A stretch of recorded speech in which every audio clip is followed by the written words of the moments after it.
I don't even want to tell you what the name of the show is. We're just here to talk about. I mean, look at the title. It's Maximum News. It's not been a good day, but we're here to talk about gaming news, ladies and gentlemen. I'm joined as always by Sybsidian of the Triple S League. We're just going to jump into it. I'm not going to waste your time. Star Wars Battlefront. Yes, you've all heard about it. Look how they massacred my boy.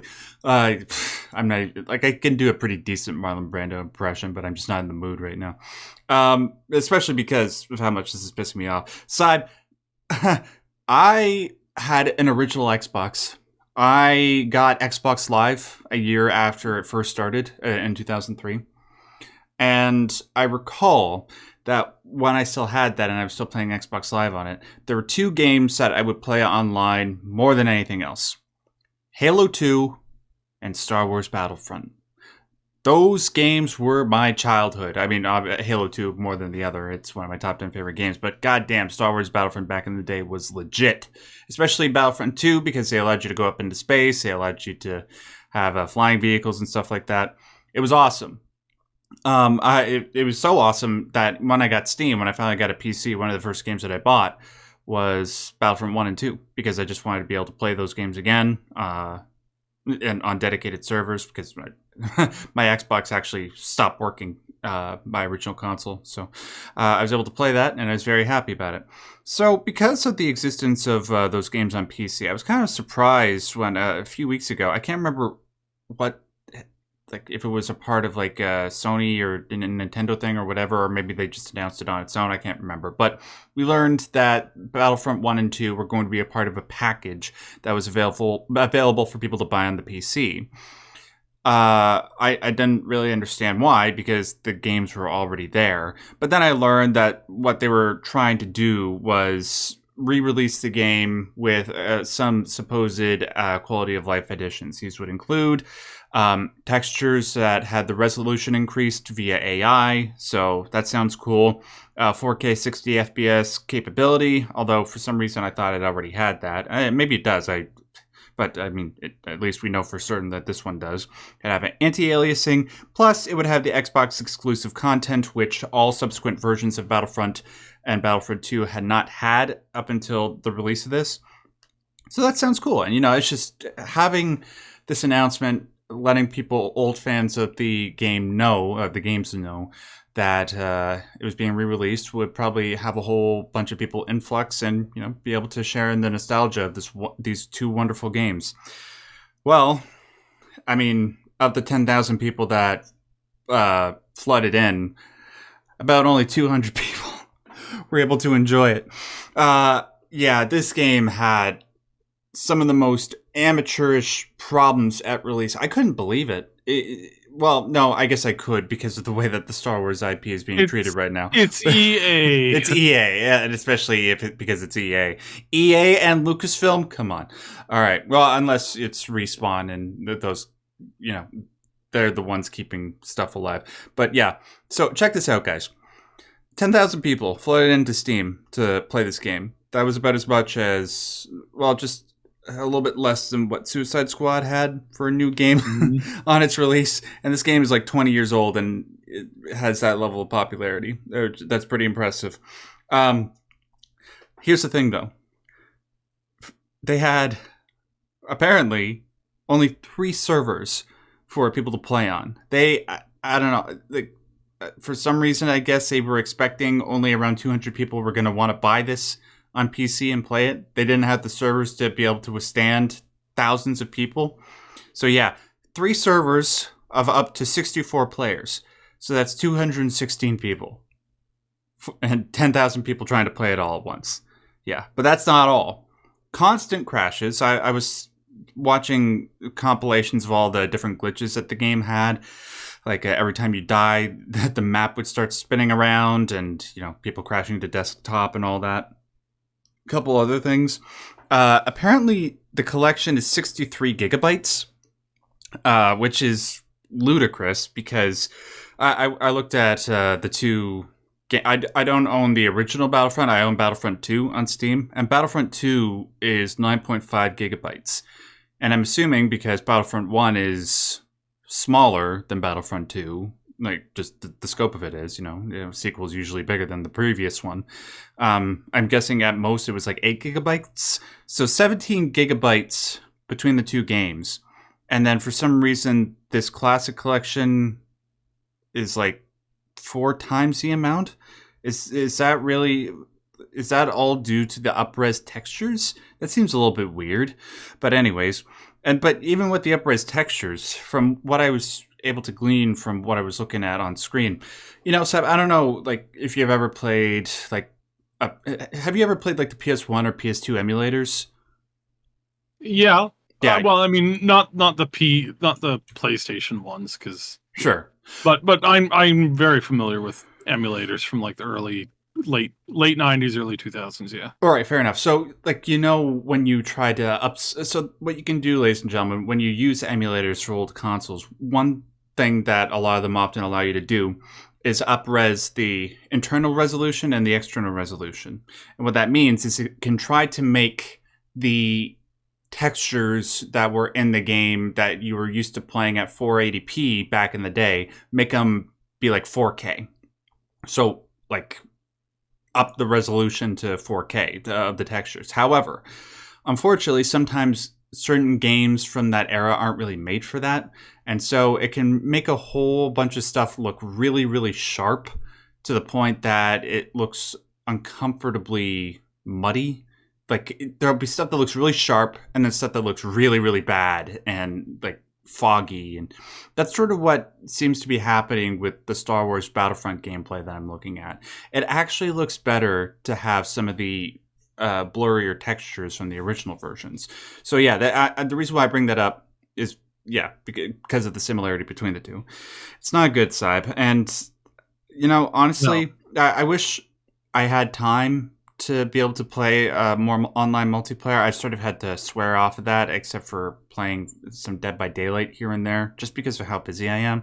But if I weren't, I would have bought this. But thankfully, I was able to, I mean, this is a perverse blessing, I guess, for being so busy. I didn't pick up the game, and neither should any of you. Do not buy this. Do not reward this type of laziness. And get the word out to as many people as you can. All right, Sybe, did you play any of the original Battlefronts? Did you like them? And how do you react to this? Oh, yeah. So Ash, myself, and a bunch of our friends growing up, this was one of our, like, big jams. Yep. Like, when we would get together, when we did, everything from, like, just casual, like, hangouts over the weekend to wedding, what's the stag's night out, whatever they call that, the groomsmen thing. Oh, bachelor party? Yeah, bachelor party. Whenever we do like bachelor parties, anything like that. Oh, that's so based. We were so nerdy because we didn't go to the peelers, as they call them, the peelers. We didn't go to the peelers. We went to a person's house, like one of our buddies' houses, and we would set up, multi-LAN rooms, and we would get like 5 or 6 rooms all networked together, 4 people per room, and we would play, and that's what we would do, and that was the thing. It was it was so fun. And yeah, the Star Wars was definitely one of those games that we would play, whether it was on PC or whether it was on the old Xboxes. That's really when I did do a lot of consoling. And then to see the, like, I don't know what, like, ineptitude, stupidity, like the gall of, like, oh yes, we'll only get enough servers to handle at a maximum like 10,000 people, I think it was. Like, and there were 200. No, 10,000 people tried to play the game. They only had enough servers to support 200. 200 people. To think that was, and that was the thing, when they knew that they would be hitting it in and around like 5 to 10K players, but then they chose to actively do nothing about that. It's just it's the arrogance that's involved in the decision, which again is, if I were to say anything about EA, it's this unearned arrogance. The only thing they had running for them ever was they got lucky with some of their sport title things. Other than that, they have been they have been the reverse of lucky when it comes to general business, highlighted concepts and normalized best practices. They don't even do that, right? Like, this is one of these companies that, Microsoft did this thing where they had evaluations, and the evaluations always had to have a negative. They always had to have a negative, and somebody was always going to be in a department that was getting reviewed. There was going to be one person who was almost always going to get fired, because no matter how perfect you were, that's how it was. And Microsoft realized very quickly that this was bad, really bad, that this was causing massive problems in their community, of employees, of all this kind of stuff. EA is a type of company that looked at what they were doing, didn't look at any of the follow-up study, just said, this looks like it's a good idea because clearly Big Box person did it once, therefore it will work the same way again. And that's how they existed as a company in the trying times and hyper competitiveness. They didn't do what was actually provably the best thing. They just did whatever some dumb idiot who happened to get lucky or whose dad was on the board suggested that they do, without even knowing what they were doing. And they've been floundering ever since. And again, the only thing that's kept them above the water is this predatory hyper microtransaction thing. If I had the Battlefront IP and license, the amount of stuff I could be doing, I would have like half a dozen games that were live, that were highly active, that had like just constant progress on it. I would have like, you would be able to have like this family arc tree within the universe of Star Wars, where you had all these branching stories from different timelines, and you could like build it, whether it was you're just collecting things because that's what you want to do, or whether it's like you're actually engaging in like helping to build the lore. It's like there is literally 100 things that they could be doing that could be better, that could be more designed, well built, put together better, but they can't even take what is a clear and obvious win of relaunching or like having like a redone version of old favorites that thousands and thousands of people want to play. They can't even have the general competency to put together a basic good product. And again, it's the stupidity, the arrogance, and the selfish thinking of like, well, we don't have to do that because these people will just pay anyways. Yeah. And maybe that's our fault as gamers. It's like they know nothing about how they know nothing about Star Wars fans and how vocal they can be about stuff that they don't like. Yeah. That's it's a level of insulation that I will never understand. Honestly, Saib, like the most fan-friendly thing that they could do, it wouldn't require, like, it would require a smidge amount of effort more than what they did with this classic collection release. Star Wars Battlefront 3, the original style Star Wars Battlefront 3 that got canceled, just rebirth it, put it out. The game is virtually done. Like, I want to be able to have battles on the ground and then get in a spaceship and take the battle up to the skies like the leaked footage promised us. Just give us that. I'd be down. Clearly, a lot of other people would be down. They're happy to go back to a 20-year-old game with those graphics. Sign me up. Oh, well, anyways. Yeah. And you know what the dumbest thing is going to be? Is that, do we have anything that's actually planned for release this year for Star Wars? Is there any game? No. Yeah.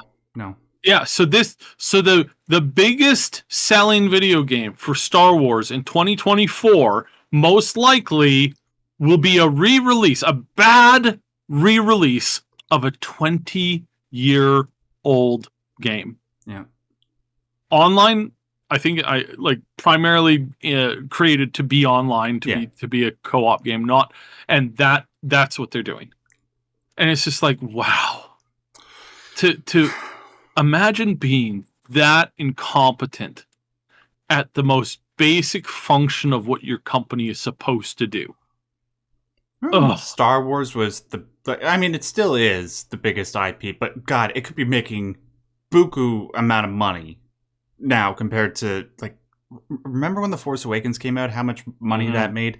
It could still be making that kind of money if they cared at all about the health of the universe, but now they just big, cheap cash grab. Okay, I'm done with this. Let's move on to this. Speaking of people not really taking care of their IPs.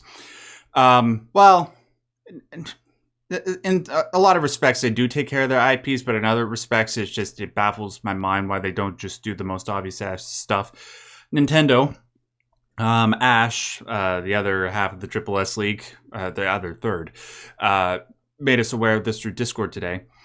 They are pretty soon going to be taking off the online servers for Super Mario Maker, the first one. Apparently, I didn't know there were 2 Super Mario Maker games. I thought there was just the one. One and 2, yeah. Okay, but so the second one is still good, but the ones for the first one are going to be shutting down on April 8th, I believe, or that's what Ash says. But I thought it was at the end of March, but I could be wrong. There's a week's difference there. It's too bad, but I get it. Like, if everybody's playing 2 and one's barely there, why are you supporting the servers? But there is something to be said about wanting to preserve the data from those original servers. So, I don't know, maybe you could have the levels from that original game be imported into Super Mario Maker 2, but it doesn't seem like Nintendo's doing that. But there is a contingent of Nintendo fans and Super Mario Maker 1 fans that are trying to preserve the legacy of this great game. And they're doing 2 things. One is that they are archiving all the levels, at least according to what Ash did. So hopefully at some point in the future, they can make those old levels available to people that want to emulate them. But we know how Nintendo is when it comes to emulation. But the other thing that's really cool is that there's a community-funded effort to try and complete every single level that has ever been created in Super Mario Maker, the first one. And apparently, every single one has been beaten, except for one. And this one level is so difficult, even though it only technically takes you 12 seconds to or 10 or 12 seconds to complete. It's a 10-second map, and somehow, like, I thought you had to be able to complete it as, like, if you were going to put it up. I'm not sure on that. That's what I assumed. I might be wrong. Right. But I believe that the creator has to be able to prove that you can actually do it. Uh-huh. So, yeah, just somehow weird. I saw what the level looks like. It's a whole bunch of spinning saw blades, and apparently you had to hit the saw blades so correctly so that it's like you're jumping on top of them. And you have to do it precisely over the course of 10 seconds so you can reach the store and then complete the level. And nobody's beaten it yet, but there's, according to Ash, over $4,000 in community-funded bounties going to whoever finally completes the level. Yeah, so they have about a week and a half or 2.5 weeks to complete this. But it's just it's a nice story instead of a sad story. Just going to show how much people love that game and just how committed people are to the Mario property. And I thought it'd be nice to share amongst, last week we had a whole bunch of terrible news, and today we have some terrible news. But this is just one piece of good news amongst 1 or 2 other pieces that we're going to share with you today. It's heartwarming. Yeah, it's very heartwarming. Yeah, and yeah, there's a project called Pretendo that is aiming to recreate the Wii U and 3DS servers for the game after the real servers go down. So, we'll see if Nintendo will let it survive. I don't know how many more bad PR. Well, Nintendo had some legal right to do what they did recently in regards to the whole Citra and whatever the Yuzu emulators, but it doesn't, going after them, it doesn't make them look good necessarily from a moral standpoint, because they've just always been bad about emulators. But I have to hope at some point that they'll back off and realize that people are trying to keep these the fandoms for these games alive and healthy. So I don't know. We'll see. Sab, any thoughts on this? Um, yeah, like these companies need to figure out a way to privatize this stuff. Not in a weird way, but like just in a hey, let's find a way to allow. I mean, these companies that do like historical preservation, in the form of like these video game museums. I think these are the perfect avenues with which to ensure that video game creative content will always be there, in some way, shape, or form. And I think that it's a beautiful thing, and it really does remark the grandeur of what we as humans can do when we want to preserve something for historical benefit. So I praise everybody who's involved in this, the bounties that they're giving out for this kind of stuff, the way that they're going about it, and I would beg Nintendo to please look at your community and learn from them. This is a wonderful opportunity to show that you genuinely care about your community.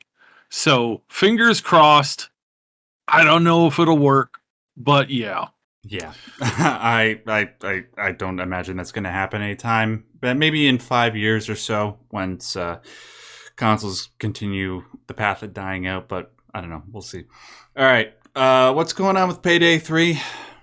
So you remember our discussion that we had about the unfortunate situation that City Skylines Yeah. 2 had, where they came out with a new version of their game, and the version of their game was not as full of features and Mhm. content, and not brimming with new content, new ideas, new things that you hadn't seen in the previous thing, enough to the point where over um you could overlook that, right? Not enough room.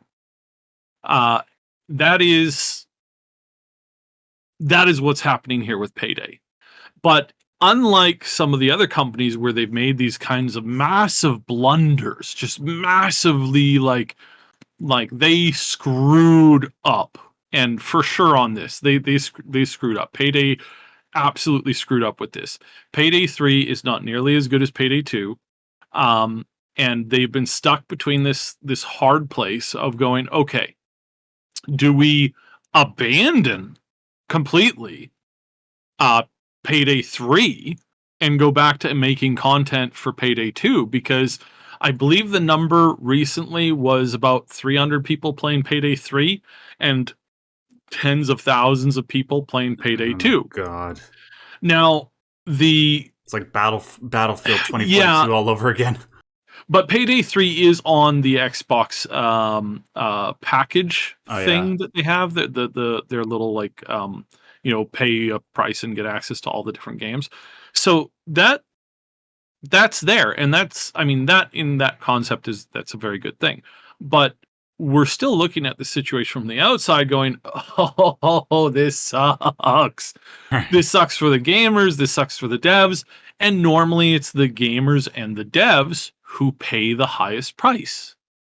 Like, obviously, right? Like, this is just a state that we've seen in gaming where leadership makes a bad call, comes out with a bad product, and their immediate reaction is to, well, I guess we'll just fire 30% of our staff and then make our other staff work twice as hard so that we can actually, like, pay the bills and get everything going.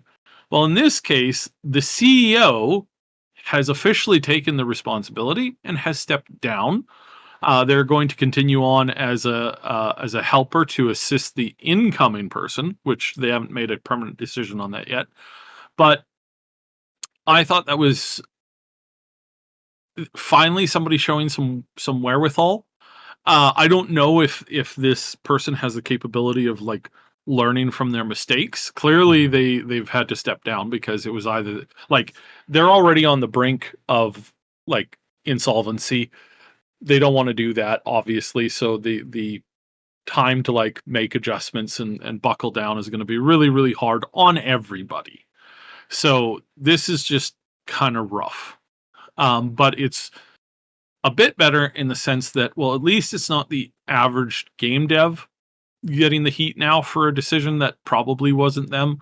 Looking at some of the games that we've had, there's a very common theme. Looking at all of the games that we've had fail recently in the recent past few years, where the heads of the studio come in every week having played a different game and go, hey, can we incorporate this cool thing that I played this week? And it's a flavor of the week kind of thing that they did. And it wasn't even like that great. It was just the flavor of the week. So they spent a month trying to make this thing before it's either dropped, canned, or rolled over. We saw this in Cyberpunk a lot. The leadership was just not there, making the keen surgical decisions of what to include, what to work on, what to focus on. And that's obviously the difficult thing. Getting easily distracted by new games coming out, going, oh, look at shiny, shiny. Oh, shiny is so shiny. Oh my goodness. Oh, this is so cool. Oh, isn't this awesome? I'm so awesome for having played this thing that I had no hand in actually making. And therefore, yeah, and it's just like, oh, good Lord, why? So yeah, that's the thing. That's the stupidity that they have made. And I gotta say that's not good, but it is better that we're now seeing people being held accountable for those decisions, well, at least in this one particular case. And let's hope that this continues in this direction, that they have the wherewithal and the logic to go, right, so this is actually really important that we learn from this mistake. We don't make another mistake similarly down the line, which ends up invalidating and killing off basically everybody's job, because that's a way, way, way, way worse kind of scenario to fall into. So I don't I'm obviously aware of the Payday franchise. I've never played it. As far as just getting my experience of playing a heist game, I just go and play GTA 5. But I mean, apparently it's enjoyable enough that not a lot of people have wanted to play it. And you're right. Like Payday 3 recently had a 24-hour peak of just 378 players compared to Payday 2's 31,000. So 100 times. 31,000. I underballed that a lot. Jeez, so, but from what I can gather just from cursory search, I'm not really able to understand why it is that maybe it's just because of the lack of content that Payday 3 has compared to Payday 2. But like aside from just that insinuation, all I'm seeing from people online is that it just had a really rough launch and not enough people could play it. But yeah. Yeah, it's enough of a disaster, though, that I can, understand why the guy would need to step down. All right. Well, anyways, hopefully they'll find some way to bring people back in. But if this is just the way that's going to go, I mean, it's not like Paydays has established an IP as Battlefield. I was going to say Battlefront. Battlefield is where they can make 2042, have a bunch of people go back and play Battlefield 5 and Battlefield 1, and then have them come back to 2042 afterwards. I don't know. We'll see. All right.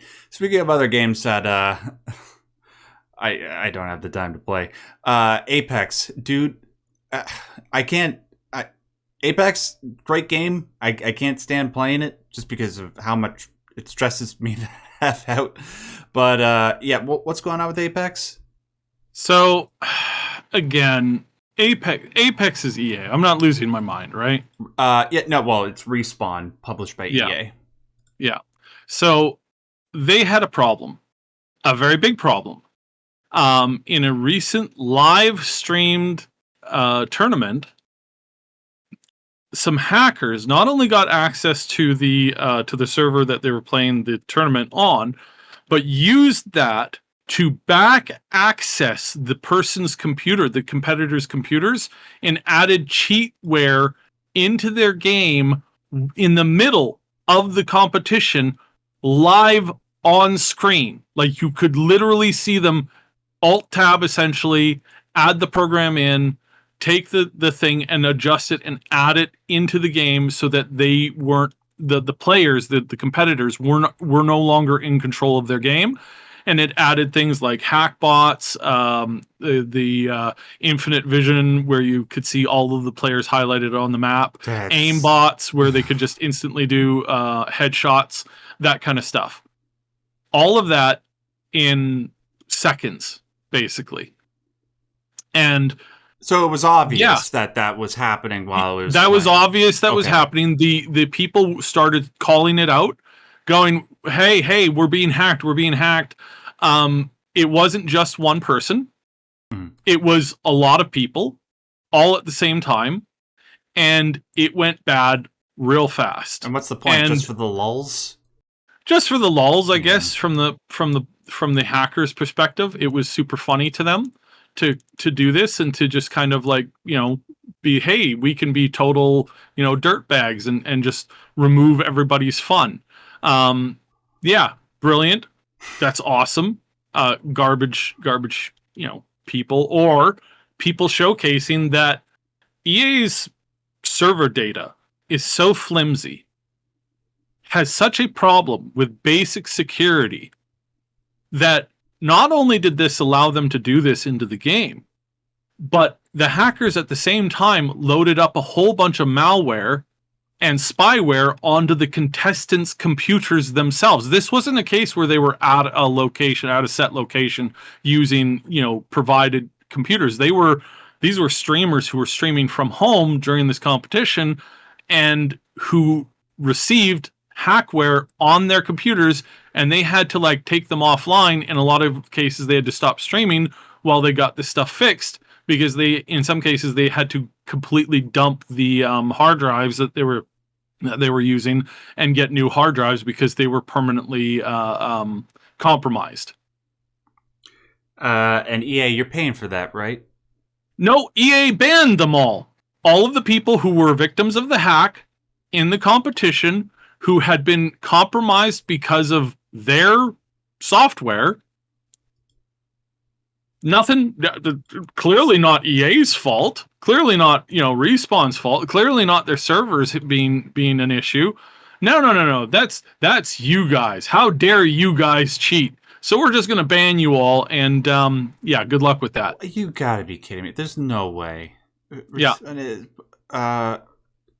They banned all those guys? Yep. I find that very hard to believe, even for EA. Those guys are a-holes, but I gotta look into this. As of right now, not right now, as of yesterday, because I haven't been able to because this just happened yesterday, and so looking at it, I've been trying to figure out if there's some change or whatnot, and I haven't been able to pull anything up yet. But that's the problem. Yeah, I'm not finding anything saying that the guys participating got banned. There would be that would be a huge backlash. These weren't huge players. These weren't huge streamers in the industry. Well, sure, but even if they're not that big, people would go ape over that. And some people are. So there's a couple of commenters in the streaming space who have pointed this out, said that this is. Now it could be, and I suspect that they've banned the accounts to make sure that because the accounts are already compromised. Yeah. It's not like they're doing it because they're accusing the guys. Yeah. Yeah. So perhaps they will have a. Perhaps they'll have they're in the process of reviewing the cases. And I don't expect them to double down on this and go, no, they're for sure banned because we're a bunch of dumb butts who don't know what we're doing. I don't think it'll be that. But I do think that is kind of the immediate thing that they have tended to do, and that they're going to hide behind that. And then whether or not that's actually going to be, whether or not that's actually going to, what they're going to do from that, I don't know. We'll see. Right. So I'm guessing a whole bunch of people just aren't going to be logging into Apex for the next day or two until they get this crap sorted out. That's terrifying. Yeah, and this exposes the danger. So I really want to play Helldivers, but yeah, the Helldiver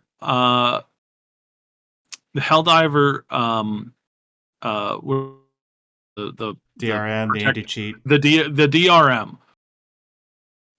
My security systems, I have a couple of security systems I use on my computer, will not allow me to install the program. They will go, nope, this breaks multiple safeguards. Now, yeah, of course, it's meant to protect the video game, and a lot of these kind of DRM tools, they suffer the same problem as like false positive, a bunch of other stuff. But the experience of wanting to play a game any better when that happens, then when you hear stories like this and you go, oh, so if the DRM is hacked, like the DRM company gets a fault in their thing, do you really think that they're going to stand on a soapbox, start yelling, go, hey, everybody, you need to uninstall this immediately. We have a big problem here. Hackers can use our DRM to access your computer to steal all of your passwords for everything, banking, PayPal, everything. And you need to immediately stop and change all your passwords. Or do you think they'll do what basically every corporation has done? Put a lid on it for like 6 to 8 to 12 months before they quietly afternoon and go, oh yeah, by the way, we were hacked and we lost all 28 million accounts. Yeah. Unless it's something so public like what happened to Sony about 10 years ago when they got hacked. Yeah, no, of course that's the pattern of behavior that they're going to follow. But thankfully, well, I don't want to say that word, but you get my point. It at least happened during a live stream where people saw what was happening, and then at least they were as stupid as they were malevolent, the people that were hacking into this stuff. And we should that it isn't outside of the realm that the streamers involved set up the hack to create drama to help bolster their visibility with a viral story. It's not impossible. I say that I want to give the benefit of the doubt, obviously, to the people who are engaged in who are at the moment clearly victims. But we also want to admit, with some other news that dropped this weekend, with another story that I'm not going to talk about, that the first initial news that you hear is not always accurate. Yeah. True, it's not always the way that it first appears, and sometimes there's a bad habit of people who want to get famous and they use other people to do so, stepping on them and crushing them because it's convenient for them. And again, I don't want to name names or showcase anything directly because it's quite a sad story if it is true. But that is the danger that we must always be prepared to remember in light of things that happen. So for the moment, it's a bit of a evolving story. We look at that. We remember that DRM is bad because it controls aspects on your computer that are not good. Yeah. Now, it unfortunately is also the case that cheating is bad, and cheating ruins games and ruins the experience. And we can look at another Respawn title, the Titanfall, that is completely destroyed because of hackers to this day. Yeah, that's a great way of trying to convince them to, go and make Titanfall 3, guys. Yeah, just hack the game. GG. Yeah, and so we have to bear in mind all of these problems all at the same time because of nuance and all of the things connected with that. So I hope that this gets sorted. I hope that there is a solution that fixes this. And I hope that people do not defend this EA as a company just because they're EA and they're. But my favorite video games are, that's kind of stuff. They're not made in-house at EA. They just publish the games that are good. Remember, Respawn. We love Respawn. We don't love EA. Anyway. Yeah. hopefully not much else comes out of this. Hopefully they'll squash it sooner rather than later. But given that it is EA in charge, well, partially, I don't know. Hopefully the people over at Respawn will get on this. All right, let's move on to this. Fallout TV show's coming next month, right? It's coming. What? It's coming. What day? It's coming next month. April. Oh dear. It's April. I want to say 19th, but I might be wrong. Okay. I'm gonna have to convince. I'm gonna force my wife to watch that with me. She's usually the one that's picking the shows, but no, we're watching that. I'm looking forward to it. Clearly you are too, because Fallout's your jam. Then. April 12th. Hey, we are weeks away at this point. Weeks away. So it is releasing on Amazon Prime, and it's visually it looks good. Mm-hmm. There's a lot of people who are kind of upset about the general look of it so far. There's questions about whether or not they're following lore or whether they're pulling an original, Mario movie, which is not the one that just came out. It's the one from the 80s, which was really terrible. Okay, I don't think they're doing that. I don't think so. But people obviously aren't in the mood to trust people just because they say, "Oh, hey, yeah, we're doing this." Look. As long as they don't put the NCR in Texas, I think we're going to be okay. Yeah. So, but that is the concern. There's lots of problems. There's lots of issues. There's lots of concern that we have looking at some small nitpicky minor things. I have said repeatedly, publicly, please don't be bad. Please don't be bad. Yeah. Please don't be bad. Please don't be bad. That's my official stance on it, is please don't be bad. I want this to be good. I want this to reignite and create a strong, cohesive Fallout storyline. And yeah, and then there's some people going, oh, but the main character is a girl and we don't like that because... Brr. Wait, what? I didn't understand what you just said. They don't like the fact that the main character appears to be a girl, and it's like I don't think who it's gives the a case. Crap. Really? Again, I mean, like this whole thing of like that concept, right? Like I hate that because it's so annoying. It's like, first of all, what Fallout Ripley allows you to do when you play the game, right? You get to create a character. It could be either a man or a woman. Plus, there have been badass women in a whole variety of IPs. Well, I mean, again, and I always found this complaint to be very, very pointless and stupid and arrogant, because it's like most famous sci-fi characters, Ripley, my favorite captain in the Star Trek universe is the main character in Voyager. I'm spacing on her name right now because I'm confusing it with the other, like with her real name, which she does all the voice acting for the Witch of the Wilds in Dragon Age. And Flemeth, and I absolutely love that character. Great actress, love her. Met her once or twice at some conventions. Cool. Great person.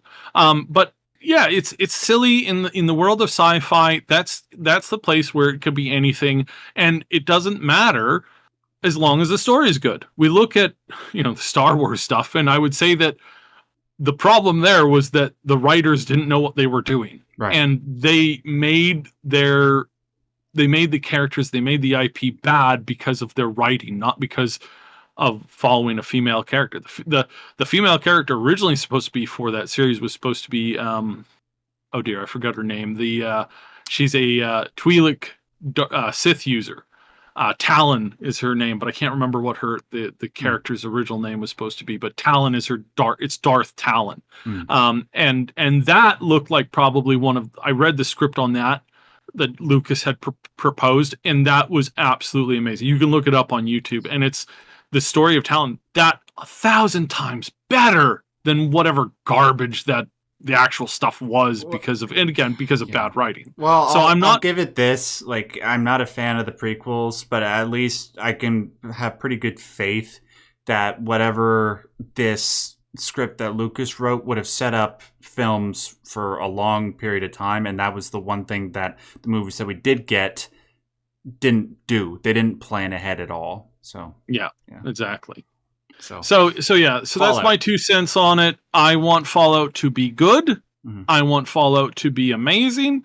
I want Fallout to be the thing that I've been waiting literally 30 years for or more. Right. Like this is something that I've wanted to see for a long time. There's been some amazing fan constructions and whatnot for it, and I'm just sitting here going, please be good, please be good, please be good, please be good. Yeah. If it's, So yeah.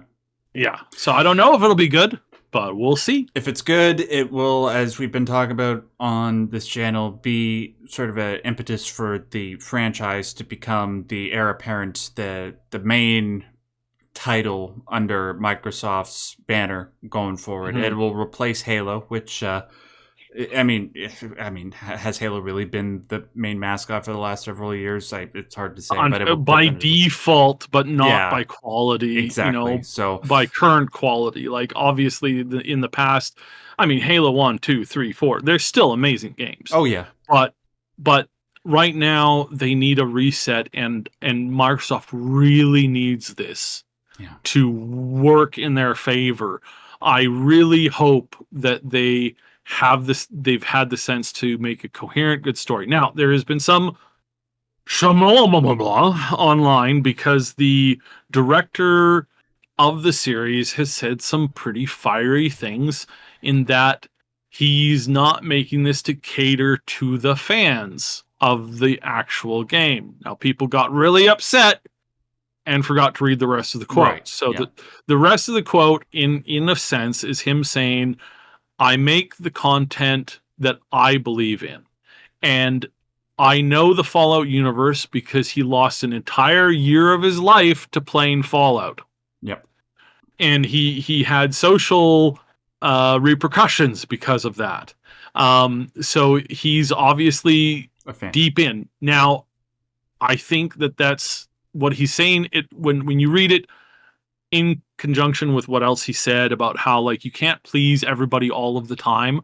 Trying to please everybody isn't good. So you make an artistic vision that you, as a skilled creator of content, can do, and you stick with that, because you're, at the end of the day, you're trying to you take the skills that you have and you make the best thing that you can make. You're not trying to fit somebody else's work into your thing. And it's like, right, in that like, I understand what he's saying. You can of course misconstrue it and take it to mean a lot of different things that it doesn't inherently mean. But for the most part, this does set up that concept of, like, he's trying to make good art. Yeah. And he does know the universe. He's not saying that he doesn't know the universe or that he's not following along with it. He's saying that he's not going to make the things work out in exactly a portrayal that some people think. And I'm thinking, okay, I think we might have some people who are overreacting to what he said, but at the same time, I still am a little worried, but I'm going to cross my fingers and go, let's just hope for the best. Yeah, I think it's in a good position though to succeed. I do appreciate that that's the approach that they're taking, where they're not relying on pre-existing storylines, because it maximizes their creative freedom, but they are still hemmed in by the pre-existing lore. We're still going to see the Brotherhood of Steel. We're going to see the NCR based on everything that we've been seeing in the trailers. So it will feel familiar in that regard, but it will also feel fresh. And that's exactly what I want with this type of project. All right, just a few more weeks for that. And then we're just going to conclude on this, which is, we were just briefly getting into this before we started the show, but a little bit of good news. Some interesting news, at least for World of Warcraft side. What just dropped today? So, dropping today is a completely brand new World of Warcraft game that will only be around for about a month. Mm-hmm. Which is, like, on multiple levels is bizarre. But even more bizarre than that, this isn't the rumored Vampire Survivors game that they've been working on. Oh, really? This is, in fact, a Battle Royale. Which makes you go, wait, they were like, so which one is the newer trend? And then they got it mixed up. It's like, oh, wait, battle royales. Something like that. Yeah, This is so weird. And the fact that this is only so all you have to do is hop onto your Blizzard account, have it be activated. Then you go to the launcher, you install the game, and then you just select this new game mode, which is Plunder Storm, I think it's called. Yeah, I think that's right. And you hop into the game. You don't need any existing characters. You don't need to grind to level whatever it is. You just get in, and just like any other Battle Royale game, you just go through a couple of clicks and you're queued, you pop in, and you do stuff. Now, some people are like, oh my goodness, they created this PvP nightmare around like the classes and all the World of Warcraft stuff. Actually, no. The first initial part of the game is not very little PvP at all. It's actually mostly PvE, and you're running around, you're collecting stuff, you're doing things. Okay. In the latter part of the game mode, it goes into a bit of a PvP brawl where everybody kind of brawls it out with what they've got. And then you win stuff. But in that initial, the vast majority of the awards comes from the first part of the game, not the second part of the game. So there are unique rewards that you can collect for the PvP aspect of it, but I believe it's only 3. I might be incorrect on that. So don't quote me on it. But the PvP reward all and not important. The other rewards that you get for your main account is stuff that like a pirate outfit, a bunch of mounts, and some other stuff, some toys, some pets, a bunch of other cool stuff. Mm-hmm. That's their thing. That's what they're doing. That's what's going on. That's what they have situated currently right now. And it's very interesting. You've played it? No, I haven't had a chance to play it yet, but the concept is very interesting. Yeah, I was going to say. I am very confused mm-hmm. Because it's like, wait, you guys are doing a what now? But if it's PvE at first, and you're not relying on, you're not worrying about what items or armor you have beforehand, that could work. Yeah. Yeah. So this is very interesting. I'm very like, this is very, and no marketing for it either. That's really weird. It has been marketed for the last couple months as a surprise. It showed up as a black skull and bones flag on their timeline. Okay. And they announced it a couple days ago, which they didn't actually announce it. They said, can't wait to show you what's going on here. And then they said, launching on the 19th, 20th in Europe. Mm-hmm. A full day behind the North America. Ha ha ha ha ha. and then they poofed off to the, wherever. So again, it's so weird. But I mean, if it's going to work, it's going to work in the way that they set it up, because that makes total sense to me. Mm-hmm. With what I've played of World of Warcraft and some of the PvP stuff, yeah, it's a good mixture. And I don't know, maybe if there is a way where they can somehow, I don't know how the hell they would do it, but like let you use your pre-existing weapons to be able to participate in something like that, that could be a game changer. But as it stands right now, it's a cool little addition. Do it for a month, see how people react to it, and then, I don't know, go from there. Yeah, it sounds like an interesting idea. Let me know how it is, by the way, dude. I'm curious. Yeah, so I mean, I'm gonna get into it today. I've not had a chance to play it yet at all. But yeah, this just very bizarre, and perhaps showing that the new leadership at Blizzard is willing to take chances and is willing to experiment in ways that we haven't seen before. Yeah. So fingers crossed. Fingers crossed. Well, guys, that does it for this episode of Maximum News. Thank you so much for joining us. Tune in next week, where I'm going to probably give my initial impressions of both Dragon's Dogma and Rise of the Ronin 2. Man, I'm so excited for those games, but I have no idea how the hell I'm going to be able to fit into my schedule. At the moment, I'm probably only going to get like 4 or 5 hours into DD2, and then my wife and I are going to co-op Rise of the Ronin when she's awake. And available. It's going to be interesting working on that while also playing all the other games for my channel. But we'll figure it out. If you like this episode, ladies and gentlemen, make sure you hit the like button, leave a comment if you have any thoughts on any of the stuff that Simon and I talked about, positive, negative. We want to hear from you, provided you leave your comments in a civil way. Thanks, Simon, as always, for doing this with me. Anything you want to plug before we're done?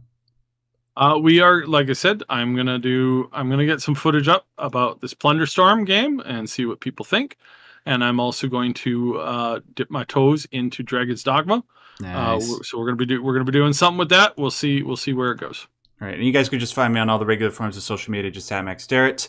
I'll put a link to that and all the other relevant stuff in the description box below. Thanks, guys, and until next time, I want to remind you, as always and as per usual, stay yellow. Goodbye.